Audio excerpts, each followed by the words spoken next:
to Splice. It's July.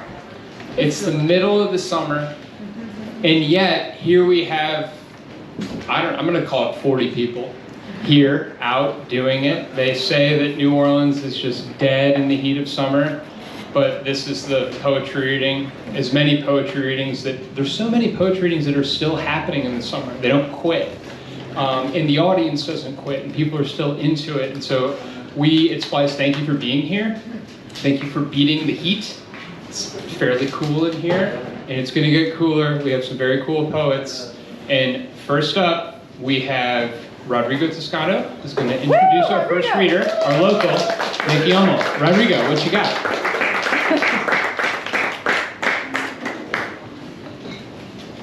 All right. We're doing our Splice type intros here. Perhaps 50 years from now, people might really want to know how it felt to do what we do like we do. Love, grieve, horse around, romp, recover, think. It will be well understood we lived shaped by mighty material forces. History's debris by then will be scattered or repurposed. They'll figure that part out. The other part they'll want to know about is the complexity, layering of intellect, emotion, memory, and projection of human hope.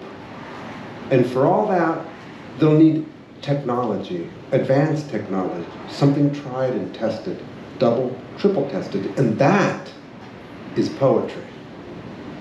Already, this globular mass of media chattery we endure is mistrusted.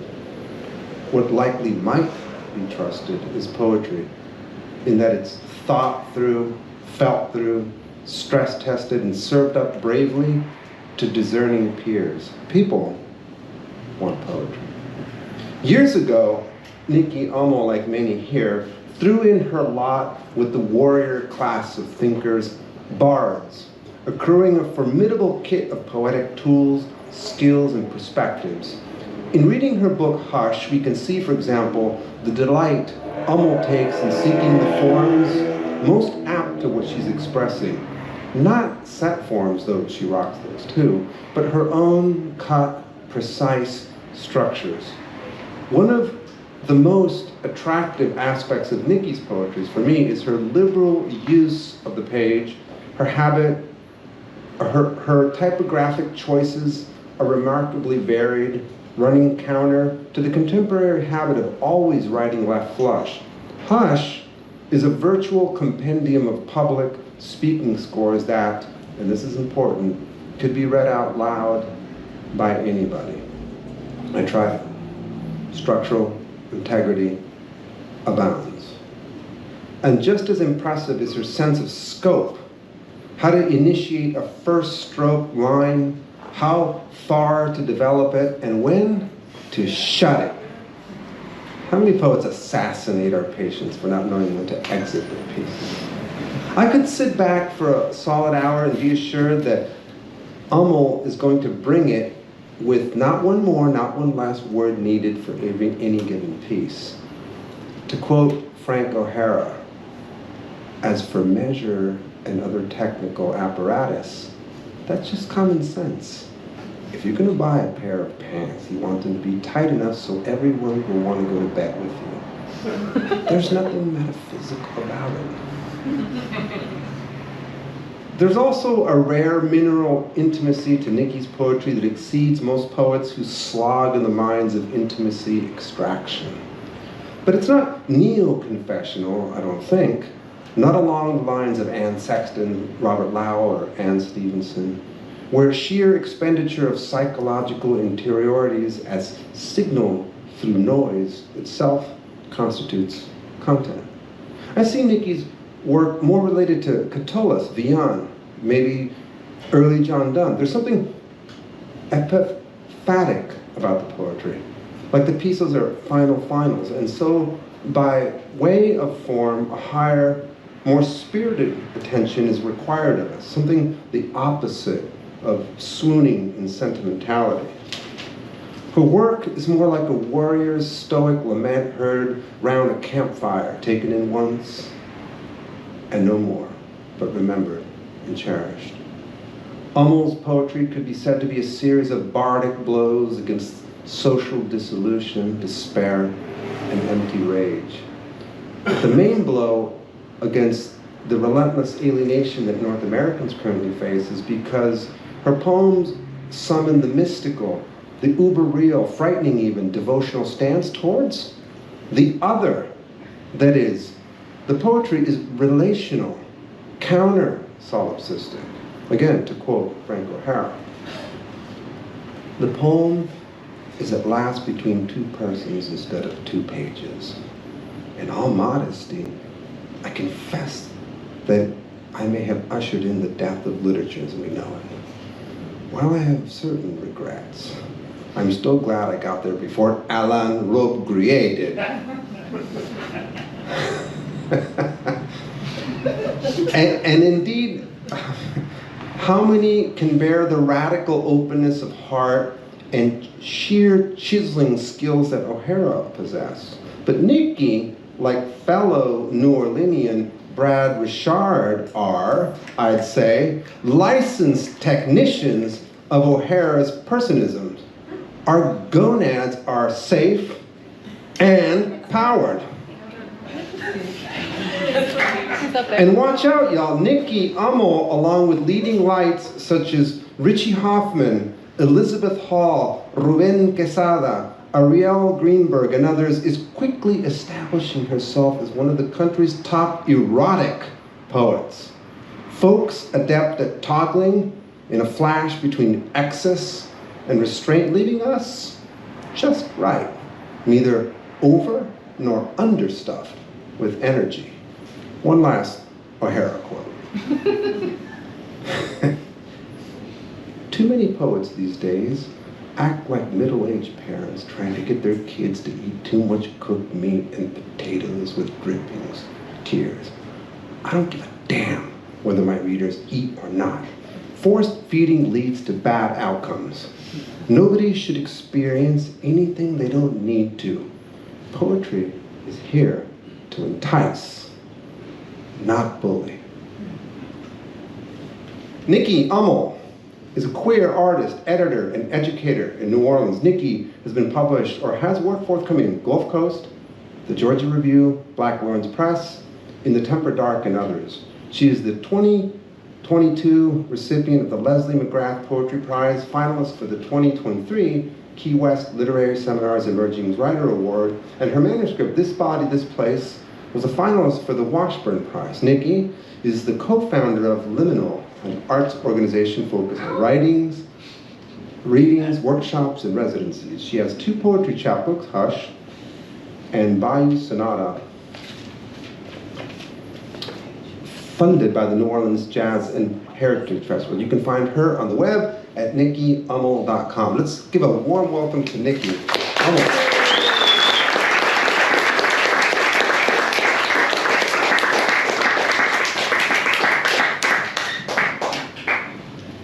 I never feel short until I have to do this.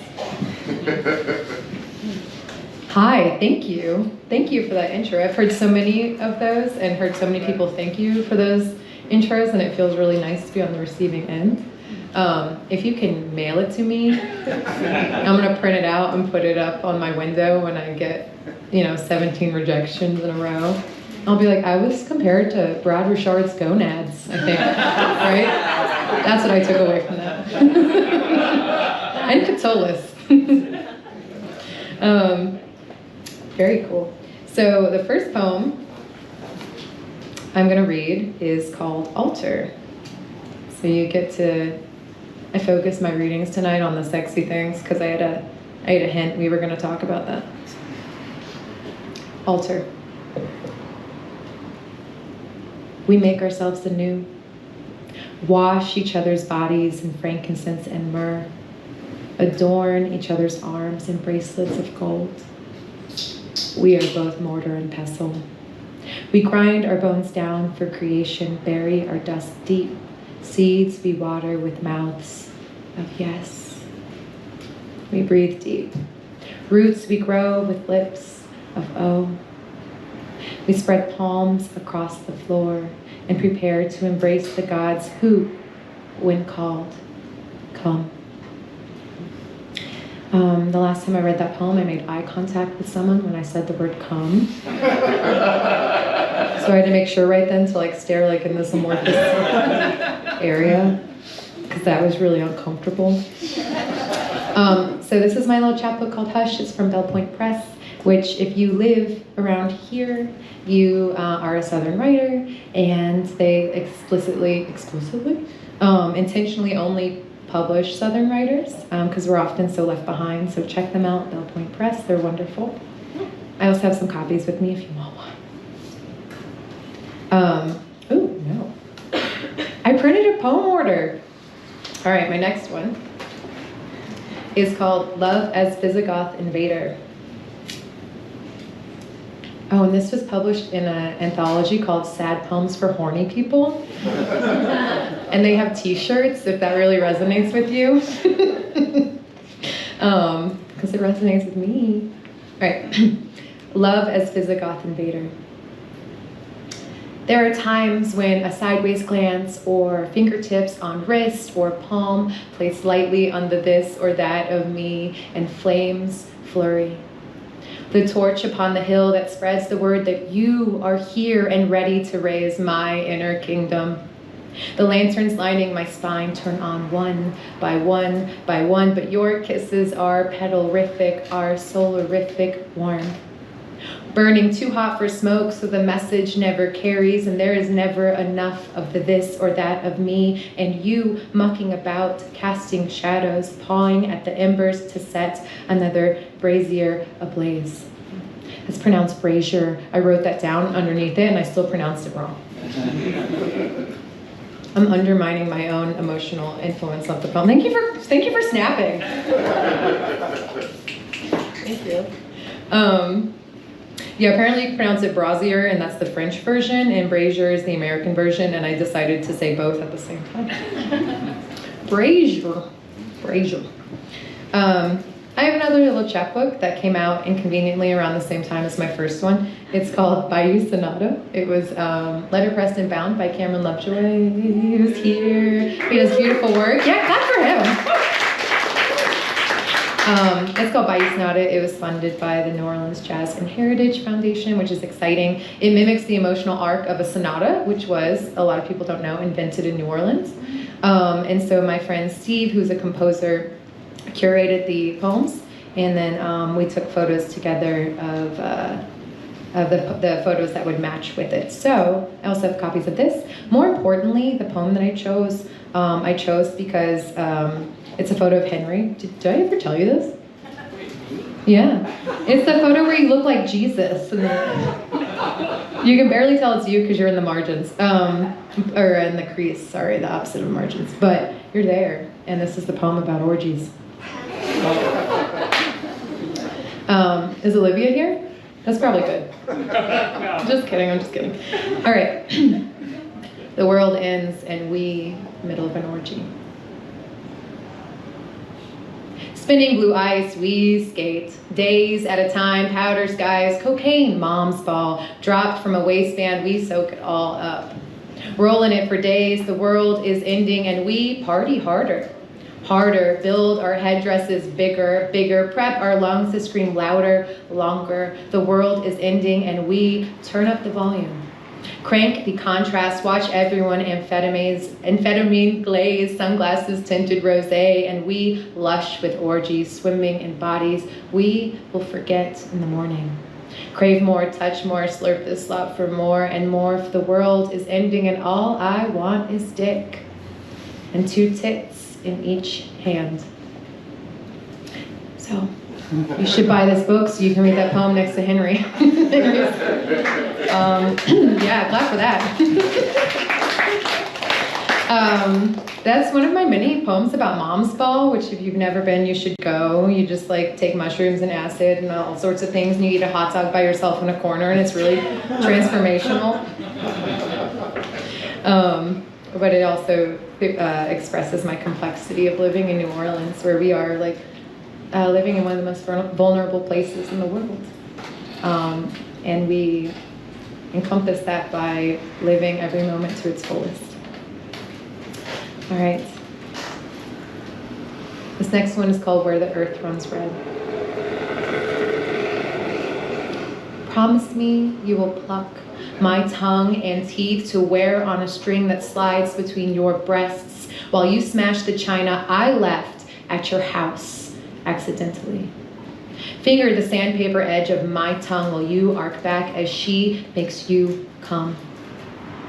Kiss me with her clit on your lips so I can taste what I am missing. Your eyes black slice the grainy pane of her back window. With my thumb, I trace the imprint of your palm, sweat sweet, but you turn away and draw the shades. Tell me again how we used to laugh. Throat deep after midnight, too drunk to sleep, too awake to think this would last. Tell me what it felt like when we slept in the desert during that freak rainstorm, how we corner stacked our bags and played king of the hill as the lightning struck the sky, a punctured bruise.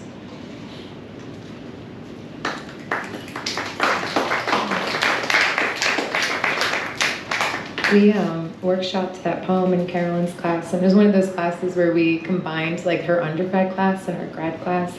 And one of the undergrads was like, yeah, I just don't think you can be too drunk to sleep. And I was like, baby, wait till you're 30. You can be too drunk to sleep.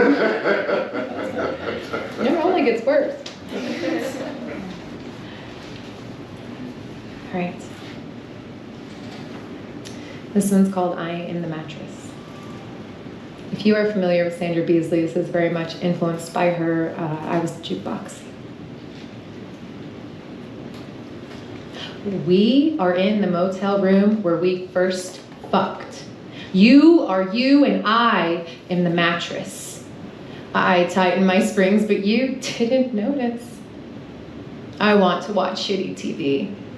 I want some of that dry champagne. I want you to take your hands off of her throat. You are wearing your hungry smile and the shorts that make your ass pop. If you ask me, I will tell you she's had too much Botox, but then again, my entire face is foam. No one asks me anything or even flips me over anymore. I'm stained like a Pollock painting. Soon, they'll haul me out back with the others. One man cut a hole in me, filled my belly with cum, but the whole time I thought of you. He didn't even take his trousers off. I coiled myself deeper, patted my curves, kept my stitching trim. I waited. You spread her slim legs on top of me, and when you are both heaving, you raise my head with the wall. You sleep, and I lay in your moisture. After you leave, the manager pulls me to standing. I see a new mattress, still in her wrapping.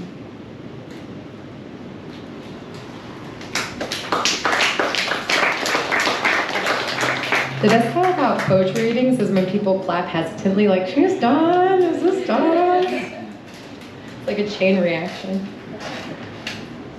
Are Chris or Dylan here tonight? Our fine print friends? Okay. So this poem's forthcoming in fine print, which I'm really excited about. So I've been working on this series of poems from the perspectives of women and now actually from people who've kind of been overlooked or caricaturized in literature. And so this one is from the perspective of Rosalind from Romeo and Juliet.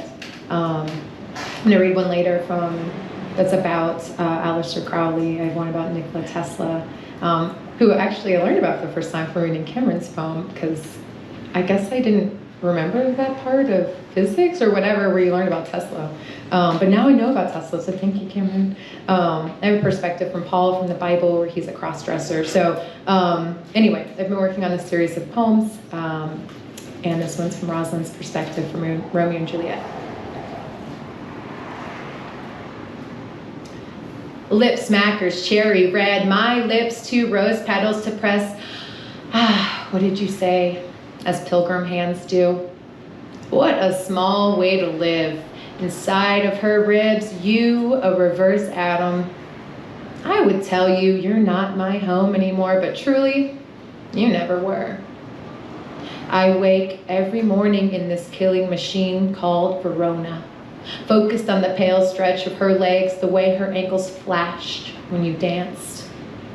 I want to rent her gown to a party space and dance on it.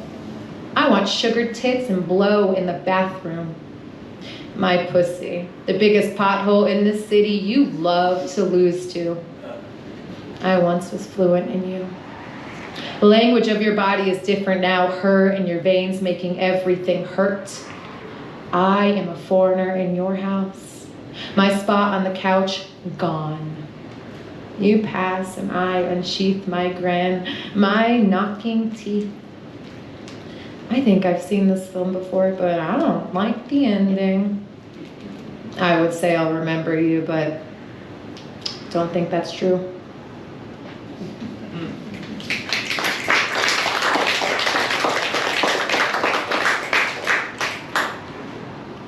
This one's from Lady Macbeth's perspective, who I personally resonate with because of my own mental health journey that I've had in the last year, and the way that she's depicted so often in art and literature. I don't know, it's pretty one-sided, so. Lady Macbeth. From the opposite shore of our bed, I make out your watery smile. When my cells behaved, we would wake in the night with so much need in our mouths. My nipples round as huckleberries, you called me sugar tits.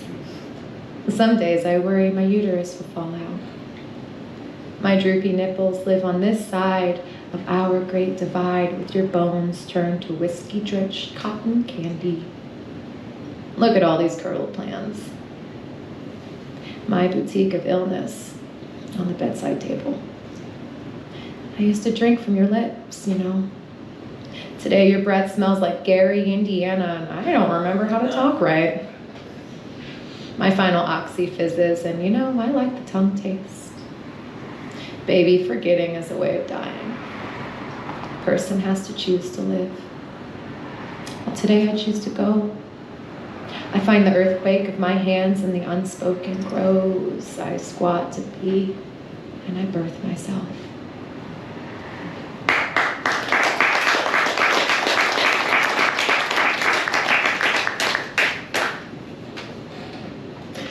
A lot of these fun phrases from my poems come from the weird things my niece and nephew say, so shout out to them.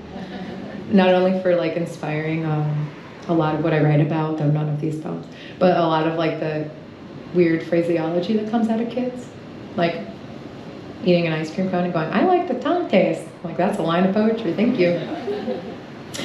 This next one is called Ophelia. It's a golden shovel, and it's from Tonight of Watch by Sappho. So I'm gonna read my poem and then read Sappho's poem, which is the ending line, the line endings, that's how you say it. I am shelled edamame, wet with want. Tonight I will regrow new skin I've been saving, perfectly dewy. Remember the cardinal in the window? It watched us smash ourselves raw. 3 days from breaking up. The clock inside my chest blinks. I am moon-faced and cold, alone. I search for my keys and reach for my head. Find neither. I practice smiling with my teeth within my tongue. It is obsolete, obscene. Who needs a fuck? The space, please vacate by the end of Dicktober. Pleiades refuses my pleas, descends despite my willow's reach. I must go somewhere, anywhere, must halt the plunger, spiral down, please, down, only down, into my garbage stomach and my trash can titties. The hole between my legs, bright as a silverfish at night, but our bed is too big. Our bed is too used. I will burn it. I will burn our bed. Yes, now is the time of big fire, the walls half gone. I greet our newest neighbor. In my nightie, I watch my youth nail a vacancy sign to my forehead. Muddy and mindless she goes next door, singing melodious crouches beneath wet couch. I am a squatter in my own house. I am in my own bed, in our bed, in ribbons twisting to hold your spot, in bed burning. I am alone. And Sappho's poem. Tonight I've watched the moon and then the Pleiades go down. The night is now half gone. Youth goes, I in bed and lone.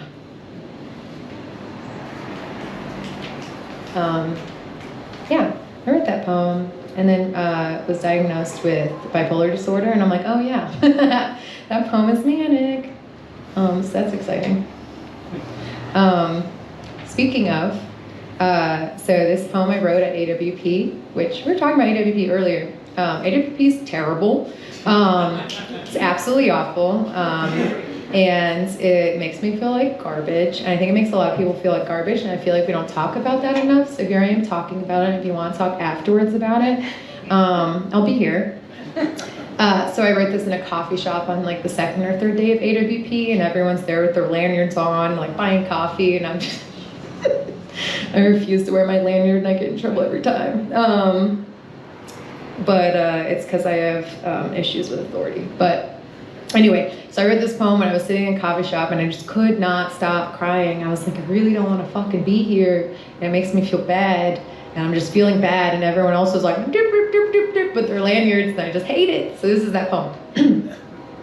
It's called Seattle 2023 because I don't have another name yet.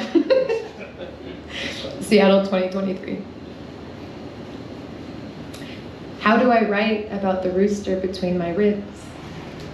The corner of the bed rumpled where I coiled like a claw. I dreamt of chickens like sentinels in mourning, circling my head. Now the day presses against my brain, and I don't know how to stop crying in this coffee shop. My medicine keeps the electricity contained, but that does not mean I am safe. Last time I saw my niece, she told me, "You look like the old lady that crossed the street and almost got hit by a car." And how often are you awake at dawn to see how quickly the molten egg moves from glorious to dangerous? I am aware my rooster wants to kill me. Sometimes I don't know if I will stop it.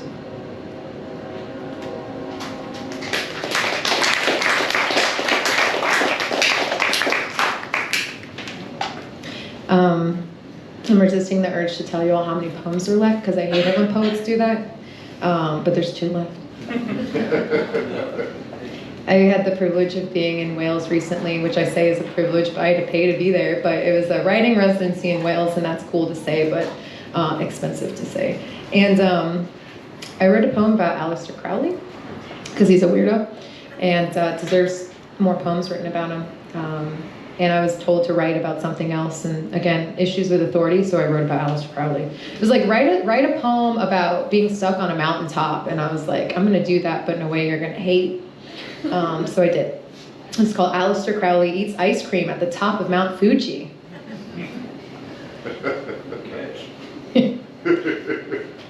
His right hand aimless at his side, his left slowly rotates a 99-cent ice cream cone from Costco. Liquid gold blushes down the side, sticky with concentration, and Crowley slurps every ooze as if it is the last slurp he will ever ooze. His shoes are green, the perennial green of new places and exhausting green, he realizes. So he slips them off, waves goodbye, and never thinks of them again. The dawn today is not golden, but more TV gray, when the antenna needs adjusting. He wants a car to careen up the mountain like it's had too much caffeine, but instead he manifests a squirrely pine cone to whom he feeds the bottom of his ice cream cone where all the good stuff gets stuffed. And the pine cone is so glad he shares his government name. They flop in the sun and take turns pushing their cuticles back. Crowley thinks of holy things, and the pine cone thinks of dinner. They do not think to invent fire, and so they calcify, bonk their feet and burrow their internal soil, now bought for $1 a pound at the local nature store.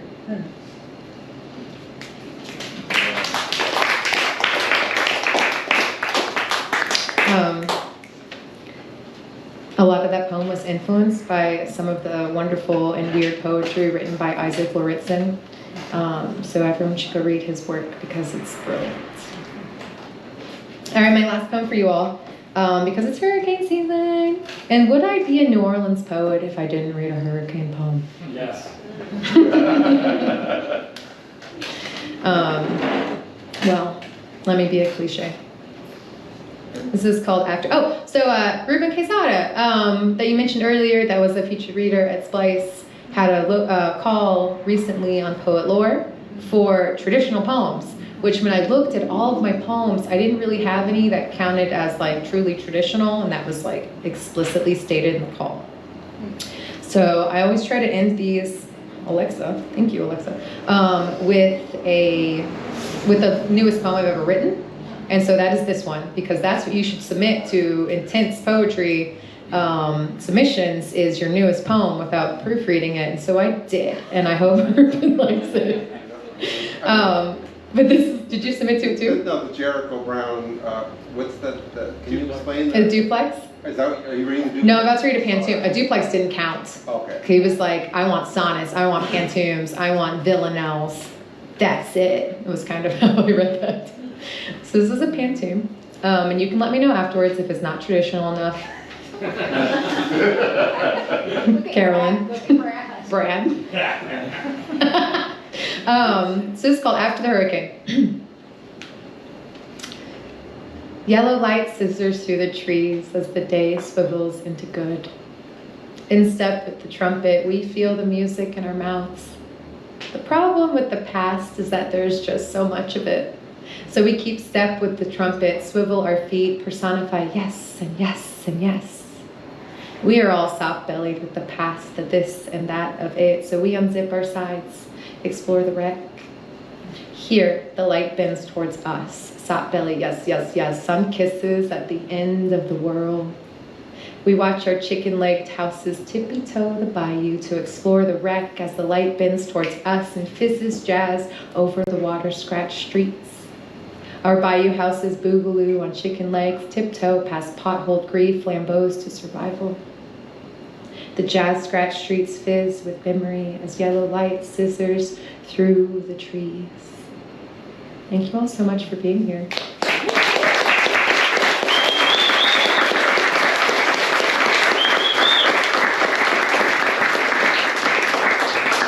Keep it going for Nikki Ummel.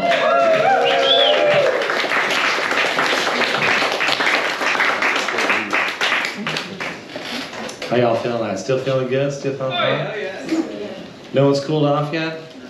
The sweat has dried? No, I just got one. Our next poet tonight, Joshua Burton, is a poet and educator from Houston, Texas. Came in this morning, 5 a.m. he got up to come in to this reading. He's received his MFA in poetry at Syracuse University. His work seeks to navigate the way historical, generational, and familial trauma crosses wires with mental and physical illness. He is a 2023 Elizabeth George Foundation grant recipient, and his work can be found in Mississippi Review, Gulf Coast, the Rumpus, Conduit, TriQuarterly, Black Warrior Review, Grist, and Indiana Review. His chapbook, Fracture Anthology, is currently out with Ethel, and his debut poetry collection, Grace Engine, is out with University of Wisconsin Press. The poems of Grace Engine transform grace, the unforeseen force that brings solace, renewal, and hope when illness and trauma flare in our lives. They examine grace's necessity and perception, where grace becomes an interiority and metamorphoses into a calibration of the self beyond despair and elation. These poems also explore the intricate dimensionality between darkness and light, pain and joy, doubt and faith, which seem binaries, but are rendered three-dimensional throughout these poems. Burton offers listeners a refraction through the meditative lens in which they can glimpse their own struggles and triumphs, to forge a profound connection perpendicular to time and place, called being. Burton's sensitivity to the speaker's being, and by way of our participation in these poems, our being, is introspective, universal, personal, and profound. These poems are an invitation to reflect, to feel, and to connect with our shared humanity. Please welcome to the Splice stage, Joshua Burton.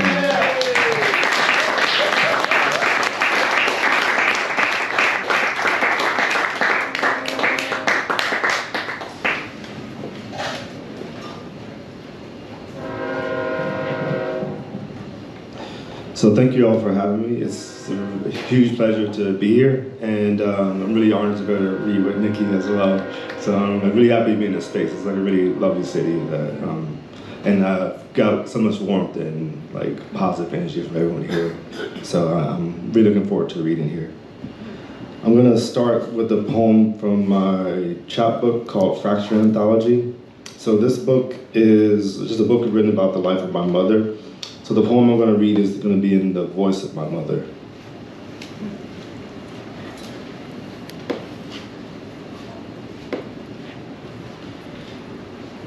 History. Always wanted either 3 or 6 children. As a girl, I would draw 3 lines on the doll's face. 1 red, 2 black. She was made of paper from the 60s beauty magazine. Her torso is an upside down triangle dress. The body can be broken into thirds. I know this now. One night, my father will come home late with a rifle in his hands, yelling, "I'm here." Everyone will laugh. Every corner of the ocean is the same. My brother came home with 2 black eyes today. My son in his 20s will later say that he would kill him if he could. My father was the provider of fear at home. I will spend years darting history like my mother hiding money from him. My other brother, Benny, said he can't function without a drink. My son will later say the same. The doll's arm tears by accident. Even after I cut my hair for her, I want to be her. She is tunnel-like. I use her to move me. I move through her sometimes, like wind through a reed, like water through a wooden raft. Not to pivot her, but to crown me, and to lessen the look from everyone towards me. Tell me something new about how it hurts us.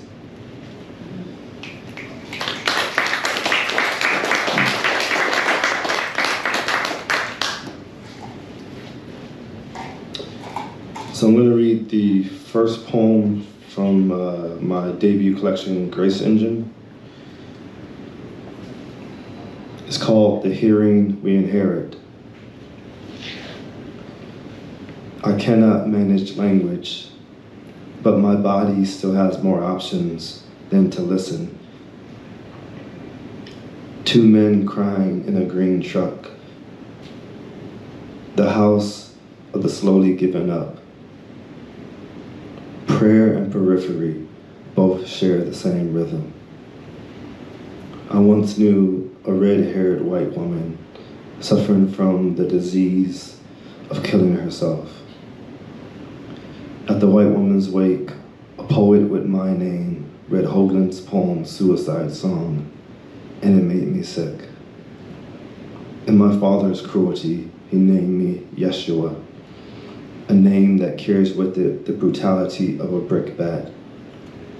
And yes, Joshua, you lost your mind again yesterday, like how the housewife left her key in the door. And yes, it is all yours, the steer and smear of letting someone in. I've been having a different relationship with ghosts. They came to me in quiet all night, said nothing, but expected something of me. They rarely came to us as children, back when I was at the age when Aunt Brenda would call us nigglets. Back when an older cousin would tease a younger cousin, calling her name synonymous with darkness, like midnight, Hershey, and shadow. The ghost watched us with tenderness, asked to not wake us. On one occasion, I mimicked him, calling the younger cousin black, an insult.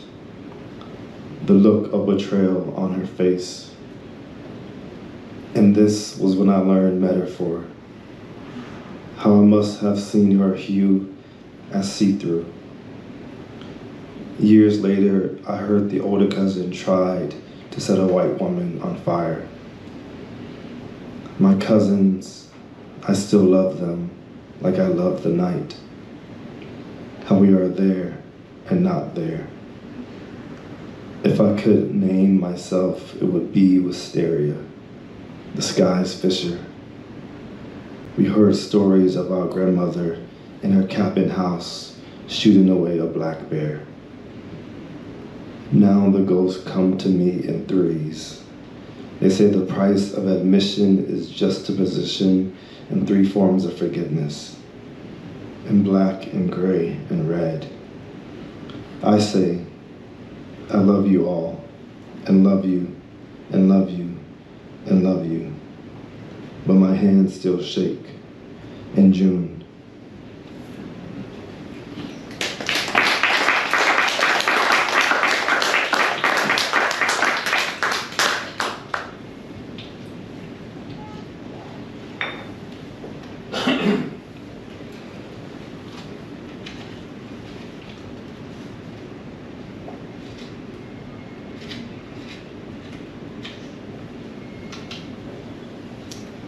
So this poem references a man named Jim McElhearn, and he was lynched in the early 1900s. So we're going to reference that in the poem.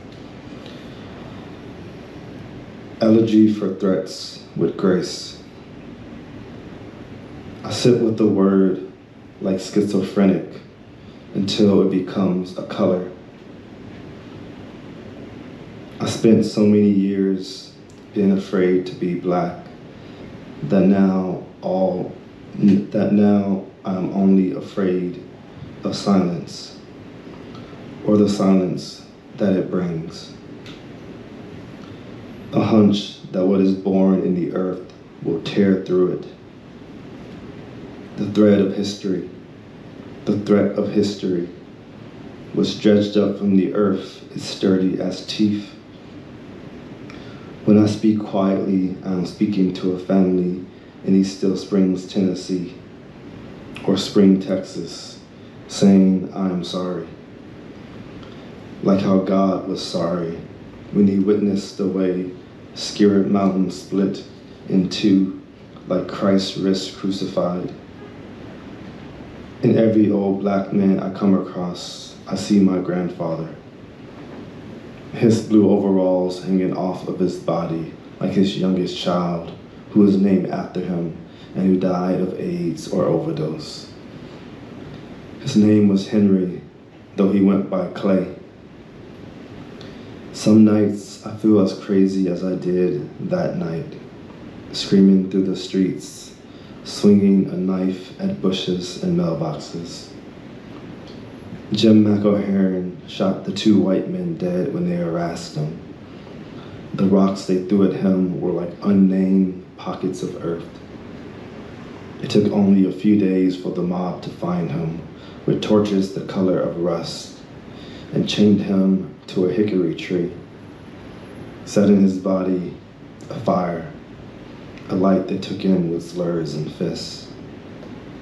As a child in school, I would go so long without speaking that people thought I was a mute.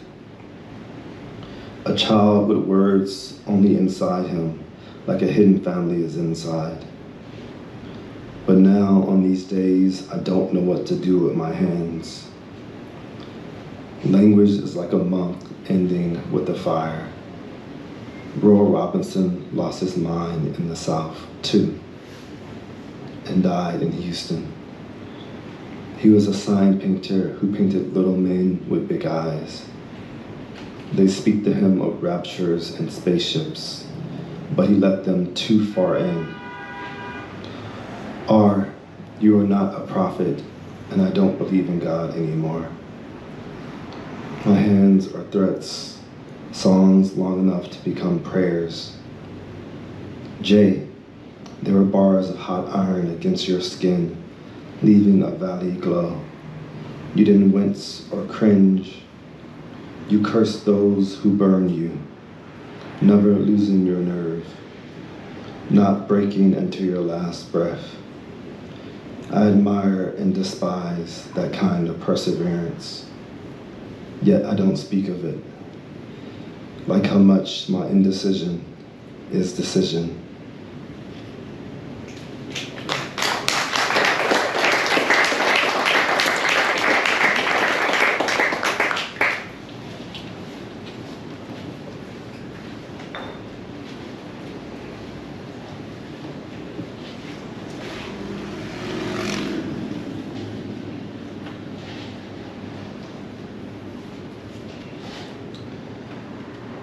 And this next poem is for a friend who passed away a few years ago. The Worst Houston, for Linda. When the body is unbodied, all that is left are myths. A seasonal city failing to know itself, a celestial break in the air. As a child, when I'd break my toy, I'd hide it. When I finally lose my mind, my feet will be the first to go. Sunday mornings, David would call, asking me to visit the grave with him, and he's on his way. I live with the fear of all of the women in my life dying before me. When he arrives, we get on our knees to clean the granite. From afar, I bet the body looks like a black dog behind water. This death is Houston at its very worst. More worse even than at the death of Carl Hampton, that panther who curved like a branch at his end. Back then, my father was a boy watching the Panthers march along Allen Parkway Village. When I was a boy of 5, my hand touched the hot kitchen iron with the curiosity of my 5-year-old mouth kissing my neighbor. At the wake, in the Catholic ritual I did not understand, David wrapped a white cloth around my head for you. Later Sundays at the grave, I think we deserve beauty here too. We clean your stone, a stained glass plate, your small oval photo looking up. Like you sometimes, I want to open up the sky, climb inside like a sunroof to a blue sports car. I too only love God when I'm greedy. When I'm home from the grave, walking into my mother's room is like walking into a coma. She wants me to wash my feet and doesn't want me touching her. On those Sundays, I usually arrive at the grave a little early, minutes before David, thinking maybe it is too much to talk to you. But I talk to you, saying things like, help me find another word for sympathy, or sorry, and wanting you to say, come to my home, touch my hands, I'll keep whatever you leave.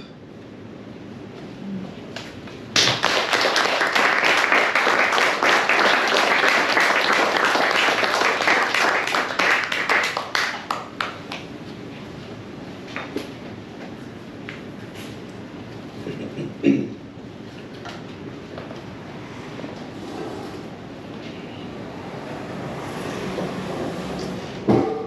this is the title poem of the book, Grace Engine. I love all of the dead, both at the moment they unwed themselves of shame and before that.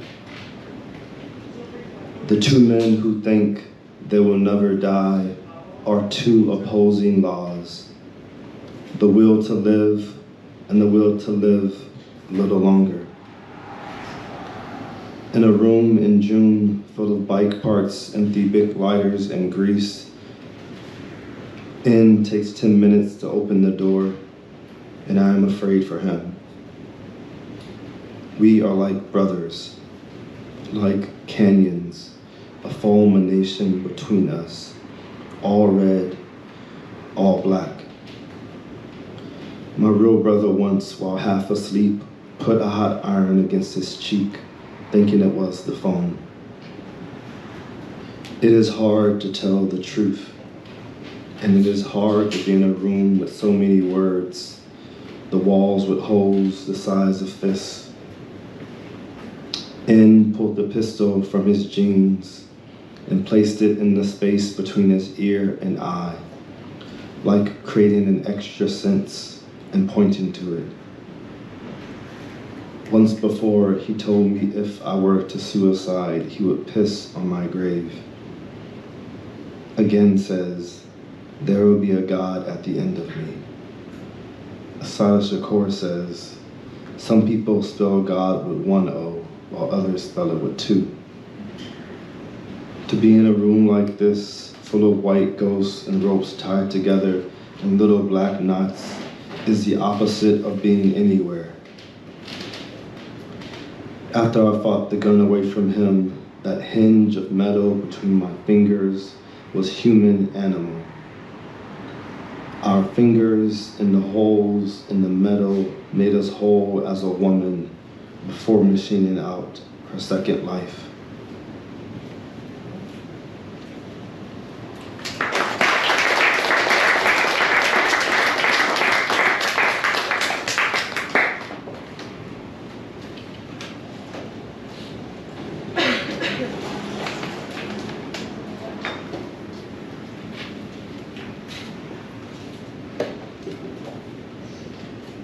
A confession for my grandfather, Henry Pearl Stewart.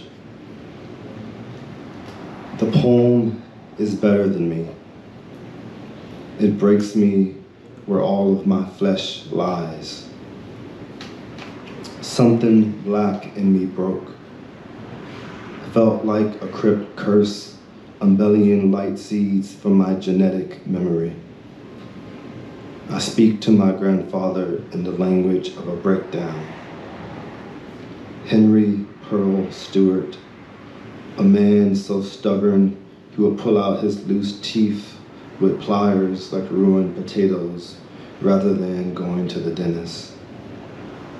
They'd called him Pistol P, as though his magnum would accent his paragon. I've never been to Alabama except but to go through it. The map south stretches like a threshold, going in and out, an Ouroboros of heat light. In the Caesarean cruel land, sharp note is unearthed. Let's go of our let goes. I'd like to think all of the dead are reasonable. Was his fear of snakes unreasonable near his fear of being hung? Matty Jones sings to the skull of Bull Connor beneath Bermuda grass. And before I'll be a slave, I'll be buried in my grave. The best way to expose grace is through singing. And there's a song in the curse and the trees following us. Pearl's lynched siblings. His sister was drowned in Birmingham. His brother learned death from walking on the same side of a sidewalk where a white woman was in Birmingham. I heard there were more, but I don't know the siblings' names yet. Except he said he left Birmingham because a woman put a hoodoo curse on him and not this. Because death can be a many-eyed, problem-solving bargain. As I try not to carry names as weapons or myth them into meaning, I must still learn myself alive. Trauma, like the poem, must look both ways to look at itself. What can stretch from the dead to living as an unbroken line break? And what else can you learn about affinity today? I love my grandfather's hands. He held a figure eight over our heads like two Christ crowns. Shame on you, Joshua, for blowing yourself out of proportion like this. With your 6 breakdown self, you are no single thing. Shame let loose like a lynch in me. Though I cannot live up to the expectation of Black strength and Blackness, here I am and thinking of this Black insanity uplifted from the root. I must be forgiven somewhere for thinking Blackness was the curse. I tied myself to pearl, a thin rope that snapped, a branch bullied into submission, or like an 8 snaps. Again.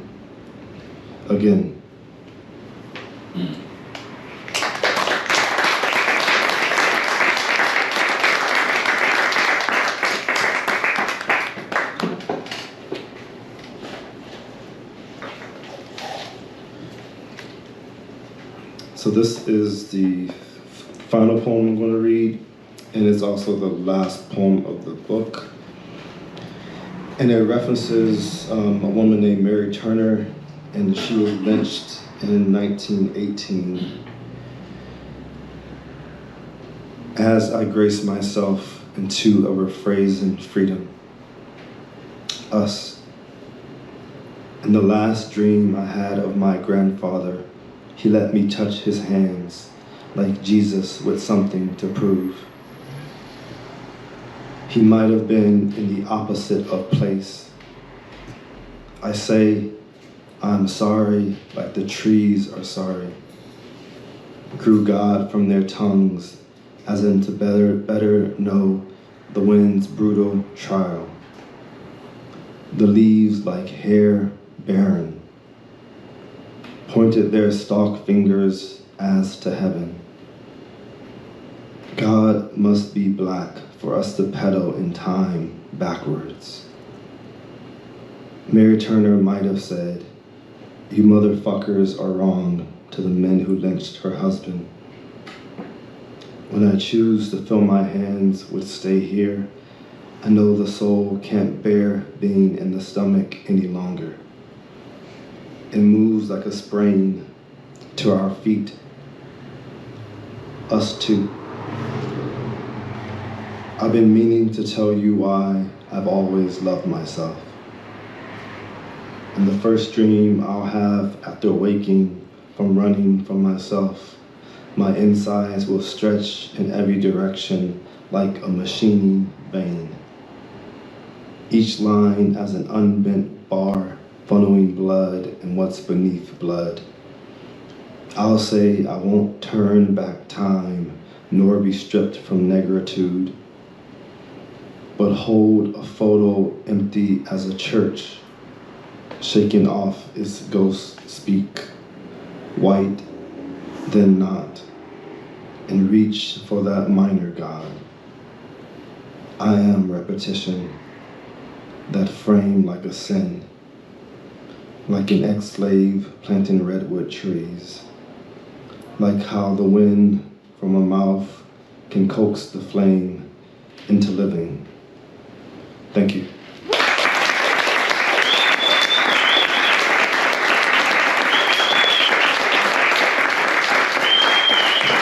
keep it going for Joshua, Burton, and Nikki Ummel.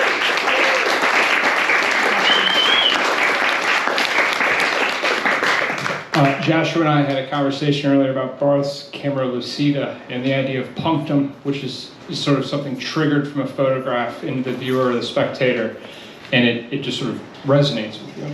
Transfer that over to the poem. I was thinking of that moment in one of your earlier poems that you had read. Joshua, you've lost your mind again. And it was as if the environment of New Orleans was listening outside. Joshua, you've lost your mind again. The little beep outside. It's the small things, as if the city itself is listening. We find ourselves in the heat of the summer. We find ourselves in thinking of Nikki's work and Joshua's work. The in-between of that, this new hip buzzword of temperature, the wet bulb. Have y'all heard of this? Y'all seen this? Wet bulb temperature? Yeah? It's like unsurvivable, basically. If you're exposed to it for so long, you're basically... It sounds sexy.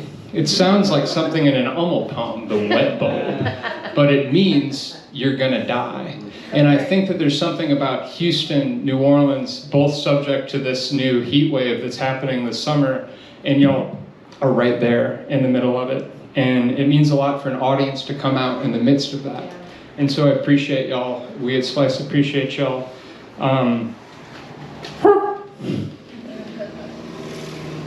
There is so much going on, and it's just really great to have y'all here.